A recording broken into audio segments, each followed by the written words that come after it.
So students, welcome to my class. Thank you for coming to our virtual class lecture. Um, we'll be reviewing week 3 material. Right now, the SimNet course is active and open for you to access. So when you log into SimNet and you see the HTML is bmcccuny.simnetonline.com. I posted a link on announcements. Actually, the link is every single weekly folder has the announcements and content. You will see, um, you'll always see very clearly that you can access SimNet each and every time. So once you essentially log into SimNet for the first time, you just need to create a user ID and password. Uh, it's the $45 package that you'd be paying to use. The Business 104 Office 2019, which you see in the upper left-hand corner, this is the class. So it's a little bit different. So when I log in, I click on my classes, it shows me what classes are assigned to me.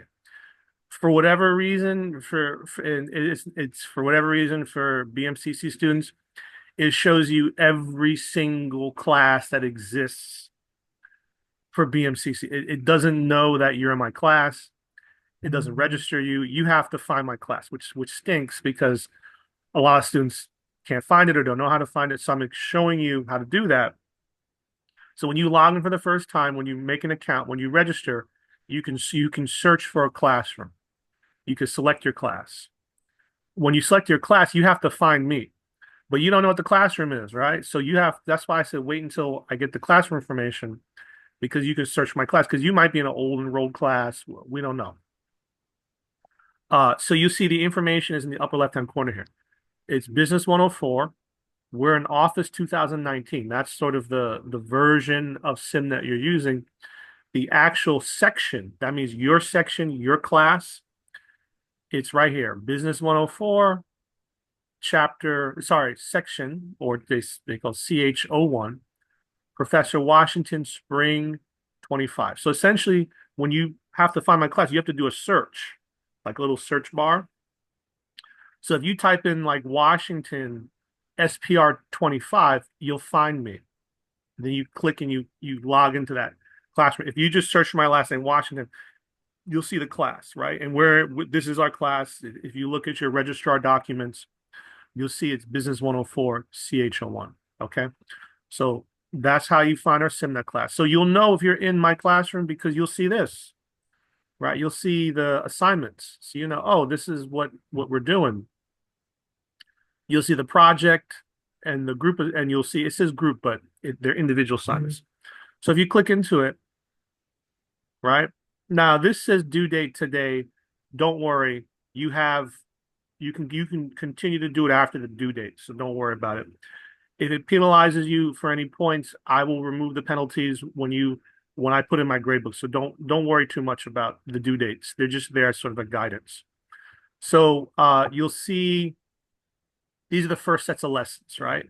So usually the first sets of lessons are showing you how to do the work.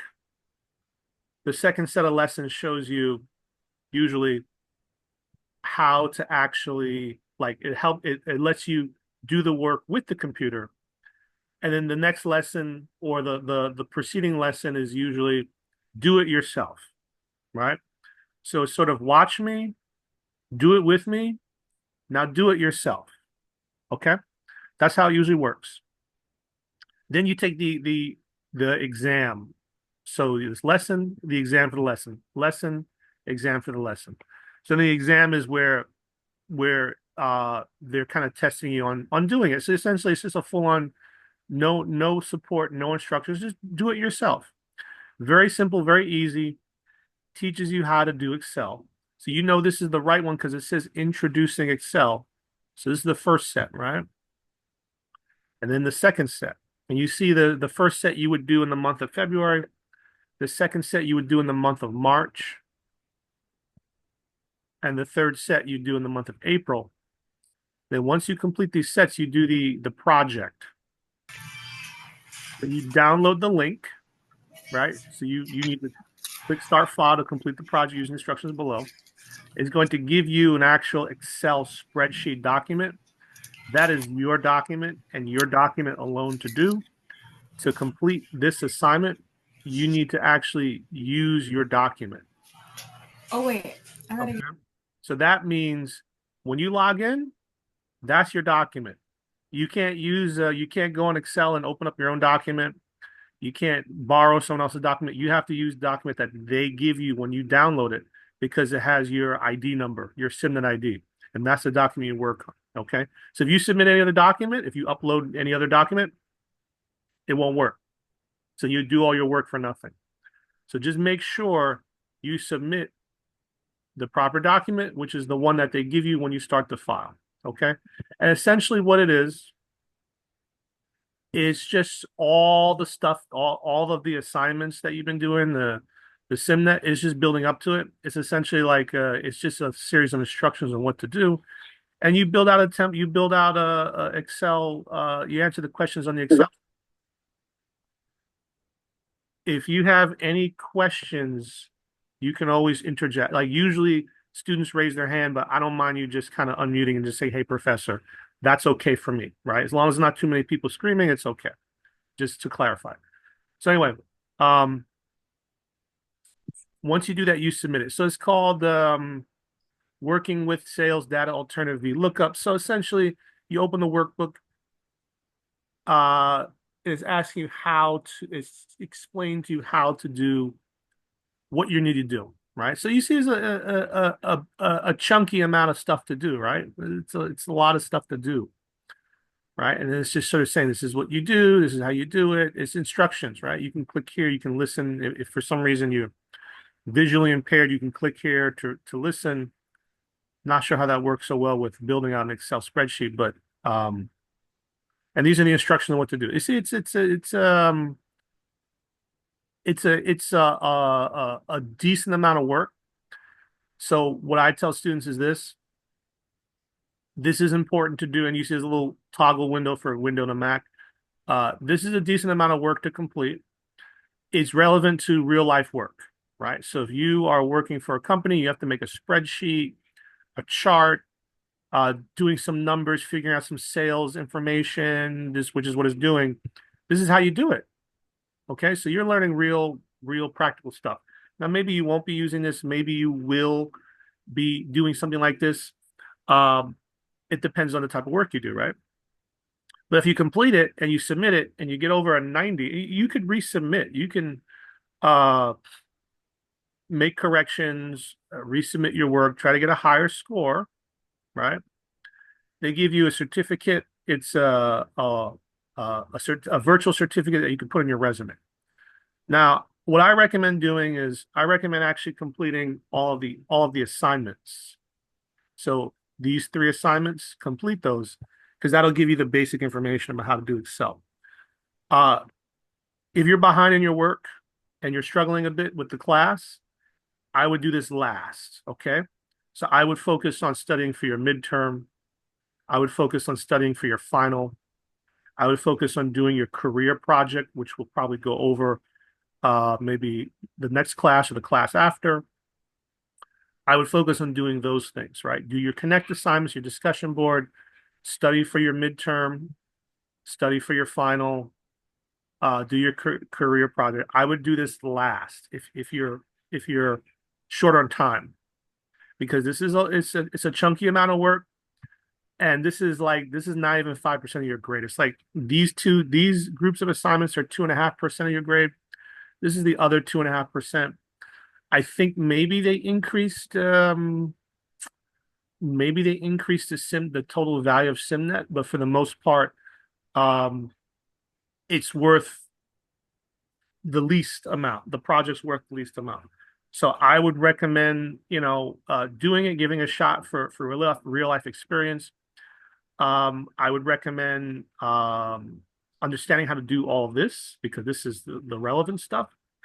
But I had students that spend, like almost a week or two trying to do it, and they're like, "Oh, professor, I'm having trouble. I'm stuck." And then they didn't do their projects.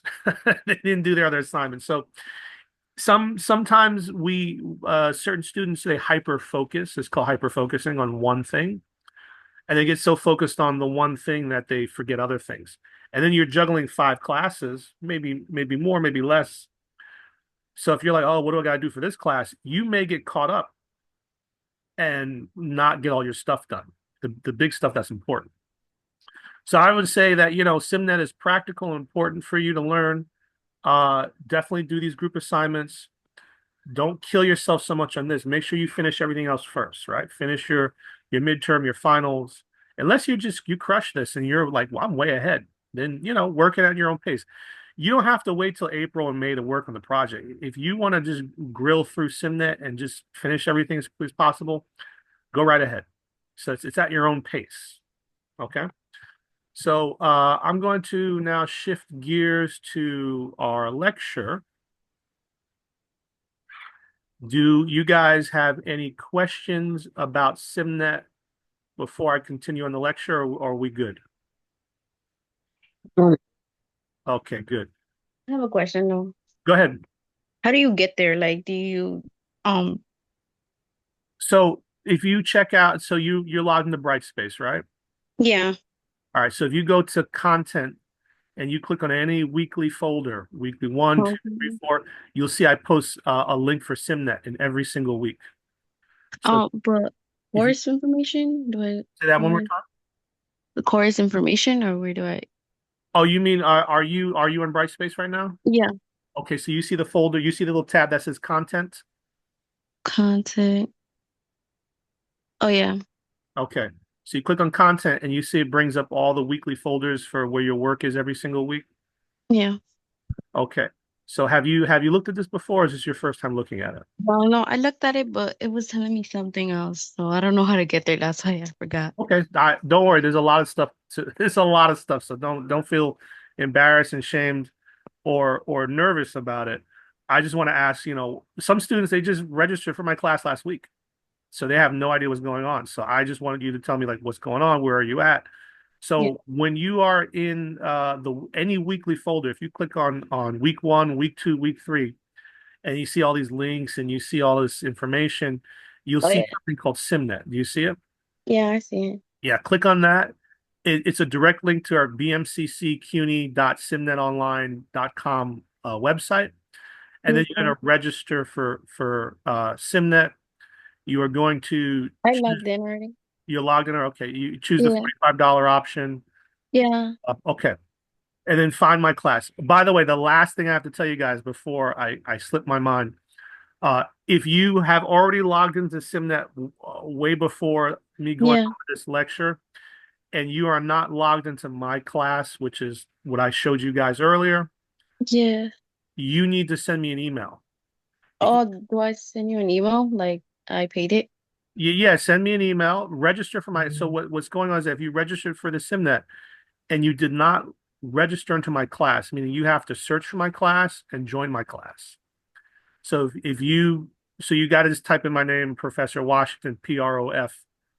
Washington, and then you can, Yeah, when you search for a class, you find my class. We are in Business 104, CH01, which is section one. And then it's the SPR 225, which is spring 2025. That's our class. You click into that, you register for my class. So if you didn't register for my class or you not sure if you're in my class or you don't know how to do it, shoot me an email, send me an email, and I can find you and I can pull you into my class. So if you already registered for SimNet, but you don't know if you're in my class, you're not sure, shoot me an email. Hey, I'm in your class, or I don't know if I'm in your class, or I registered, I'm not sure. I could just I could find you by email, and then I could just force enroll you in my class, assuming you registered for, assuming you paid for the BMCC SimNet access, and I yeah, could just put you in my class. I did pay it already, but um, you posted something about if you can't find it, you can just search up by the class. You search by class, yeah. Okay, Some students don't know how to do that, or they're having trouble. If you're not able to do that, email me. okay, All yeah, I right. will. Okay. If you Yeah, have issues, just shoot me an email. I all posted right. the class name, the class information Yeah. in the instructions. Okay. Any other questions before I move on? Or you guys No. okay. So that's how to do SimNet. This lecture is being recorded. So after this lecture is complete, I upload it to YouTube. I post the link. You can click on the link and you can access this video. So if you're like, oh, professor, you're just yapping about how to do, I forgot what to do, I'm not sure what to do. You can go back and watch the video and just listen to my instructions. But as we just discussed, literally go on the announcements, click on the SimNet link, create a SimNet account. They also give you a free access as well if you can't afford the $45, but it's only for 2 weeks. So pay it if you can. Search for my class. I post my class information, that announcement. Register and join for my class. Okay, if you're having issues, email me. I could pull you into my class manually. So without further ado, let's move on to our chapter 3.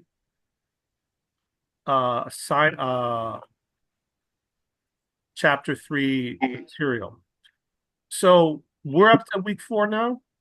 So we're usually like a week behind where we are in the process. So that means that if you are in week 3, you should have completed week 2, right? If we're in week 4, you should have completed week 3.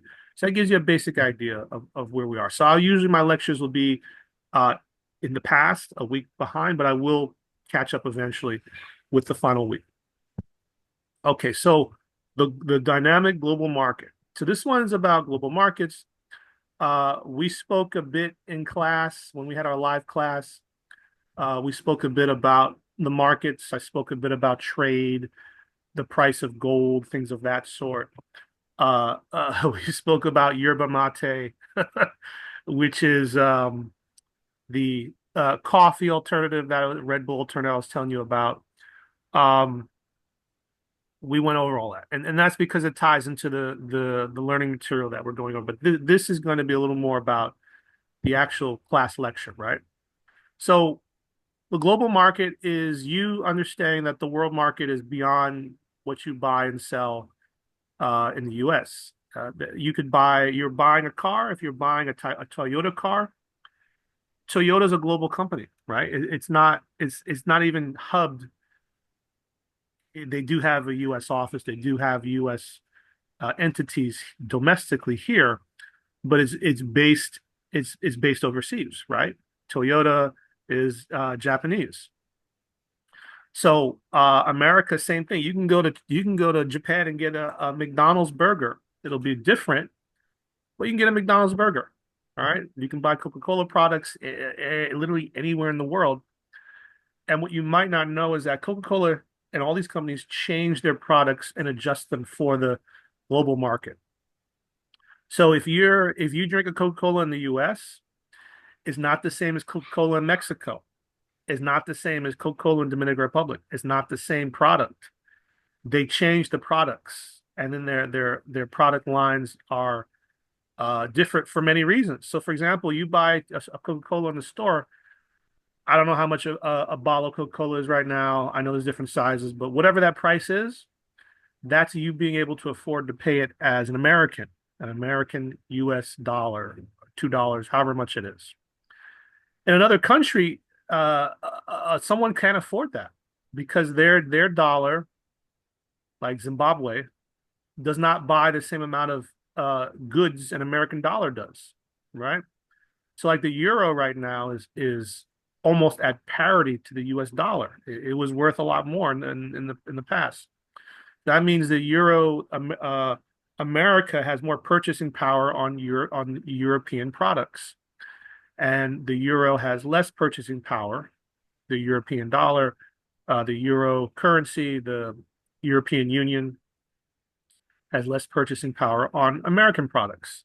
So some countries it is way less. Some countries it's like 30 to 1, 20 to 1. That means it's 20 US dollars. Sorry, it's one US dollar for 20 of their dollars. So you can imagine in that country what a Coca-Cola would cost. $20, 25, $30 of their currency for one Coca-Cola. Too expensive, right? But you'll find a Coca-Cola in their country and it's not priced the same. Are they getting a good deal or is it not the same product? 9 times out of 10, it's not the same product. Coca-Cola will adjust the quality, the ingredients, and the materials of their product to adjust for the market. Oftentimes, they'll also adjust it for the taste of the consumer, right? So, high fructose corn syrup, Americans love it. They don't actually, but they don't know any better. Uh, because it's cheaper as an artificial, it's derived from something natural, which is corn, but then it's made artificial because you should, it's a factory product. It's not sugar, right? It's a sugar product made artificially from corn because corn is a cheap subsidized product. So that is what Coca-Cola's been making their Coca-Cola product from for many years in the US.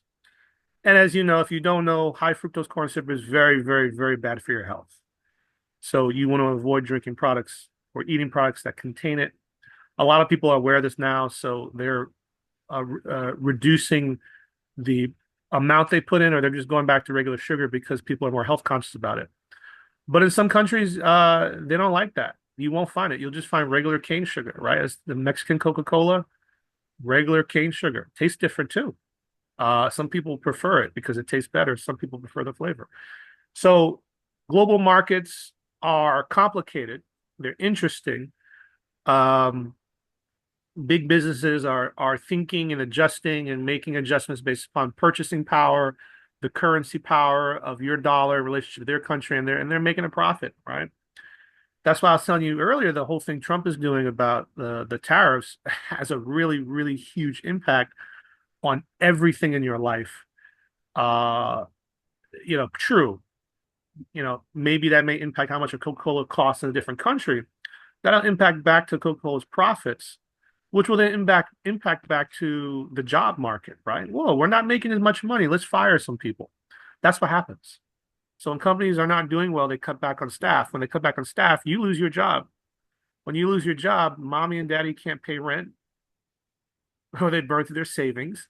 And then we have a global crisis. They can't pay their credit cards. They can't pay their car note. They can't pay their mortgage. That's what happens, right? So when the economy shrinks, less people are buying stuff, jobs get cut. When jobs get cut, that's when everyone starts to hurt.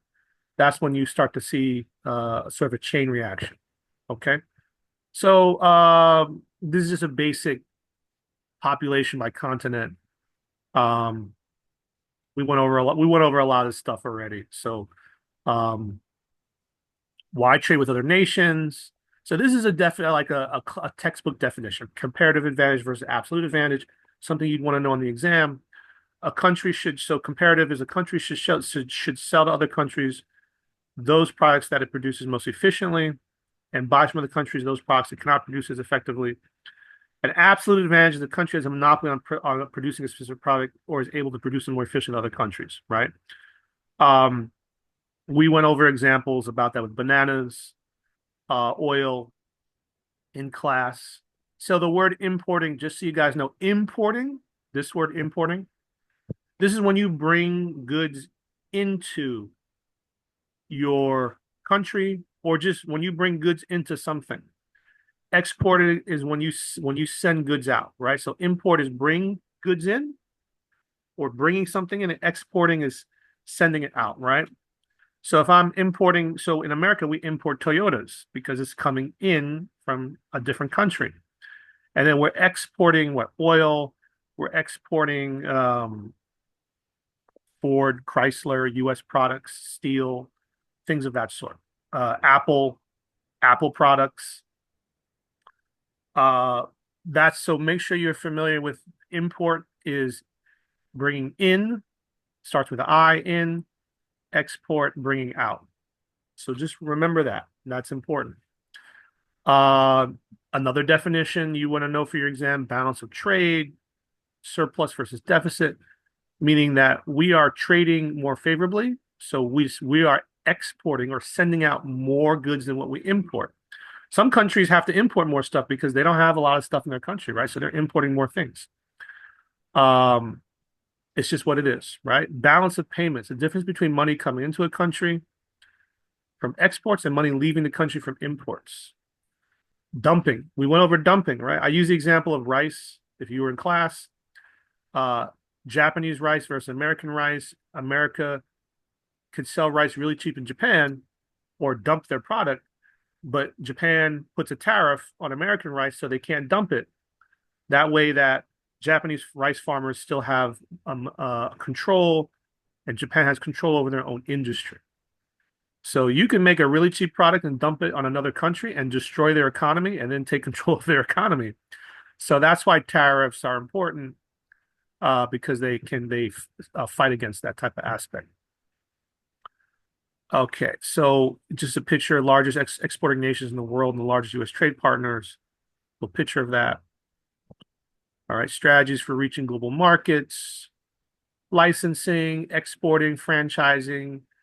So it's from the least to the most. So joint ventures and direct foreign investment. Joint ventures where maybe you're a Japanese company, using Japan as an example, right? And we join together. I'm an American company, and we join together a Japanese company, and then together we have a strategic alliance to create or provide a specific product or service that only together we can do, that maybe focuses on the Japanese market, hypothetically, right? Maybe Toyota does a joint venture with an AI company, an American AI company, to then provide AI into their cars. Just making it up, right? They don't have to do that. I'm just an example. So stuff like that, okay? Or direct foreign investment. I mean, they flat out buy the AI company, and then they use it to then put into their cars globally. Things of that sort. Okay. So this is just defining all of those words, which we're familiar with. We went over it, but these words are on definitions on your exam. So please review them as per your exam. So we have here multinational corporations. Coca-Cola is multinational, Toyota is multinational. A sovereign wealth fund are investment funds controlled by governments holding large stakes in foreign companies. So this is where it's a government-owned investment fund, right? So there are sometimes global limitations. Maybe China can or can't buy X amount of dollars in an American company, and vice versa. America can't buy X amount in a so and so. This is to prevent a government from controlling or influencing too much in our economy. You maybe heard about that with TikTok. They're worried about TikTok being China's controlled, and then they're spying on you, the consumer, using TikTok through Chinese because the TikTok it was controlled by the Chinese government. So that means they control the information coming in and out, and they can spy on Americans, and that wasn't a concern or issue. So sometimes when you go with sovereign wealth funds, those issues come up between other countries, but it's a country by country basis. It's geopolitical. Okay, just know the definition. So sociocultural forces, we've touched on that. Global marketing strategies, we touched on that.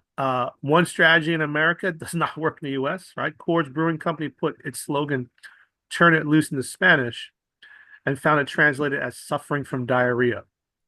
So there's a lot that goes into global strategy. The way a company is marketed in the U.S. is not necessarily the way it's marketed in another country. It may not even use the same phrases, the catchphrases. There's a lot of a lot of that goes into it. We just touched on exchange rate, right? I was talking to you about how the euro is less than the U.S. dollar because one currency exchanges differently to another, right? So right now the euro has been devalued from where it was before, and you can buy more European products for cheaper, right? So we went over trade protectionism, right? We used the example earlier and in class about rice, Japanese rice, and that Japan imposes tariffs on American rice so that it's actually more expensive than Japanese rice. That way, Japanese people buy Japanese rice because it's more affordable. Now, the other argument is that it's a better quality product because Japan is very rice is a very important part of their culture. So the other argument is that their rice is also superior. Um, Depends, right? If you're making sushi rice, maybe you might want to get some Japanese rice, the appropriate rice. But then if you look at rice that's important to America, Japanese rice is more expensive than American rice. It goes back and forth, right? But that's how it is, right? Embargo is a complete ban on a certain product uh, because of whatever reason, right? And these are just general agreements on tariffs and trades. This is the agreements other countries have. This is the stuff that Trump is adjusting because he's a deal maker and he believes he's, engaging in the art of deal and trying to get a better deal for America. But we will see. Common markets are the EU, the Mercosur. You could Google those names; it'll tell you what they are. But here they are: United States, Mexico, Canada agreements. So we have special agreements with certain countries, and those agreements are usually more favorable than other countries, right? And then this is just going over the future of global trade, outsourcing. A lot of jobs that are done domestically are now done overseas. You call up a customer service person, and they're not from America. And that's just the reality of what's going on today. So that's pretty much the end of my lecture, guys. My lectures are usually very quick. Uh, we will see each other again next week, Thursday, virtually. Uh, Same time, same place. If you came in later, mixed the lecture, I will upload it. Just keep in mind to register for SimNet. If you're having questions, email me. You can also call McGraw-Hill, which I posted the customer service number in the announcements, and you can give them a call for assistance as well. Next week, I will touch a little more on our future assignments, and then we'll kind of jump into the week 4, week 5 lecture. We do have some holidays coming up, so I'll let you guys know when that is, okay? That's all, and thank you, everybody. All right, thank you. If you have any questions, just shoot me an email, okay? After class. All right, bye. Awesome. You have a quick Bye. Bye. Bye. Bye.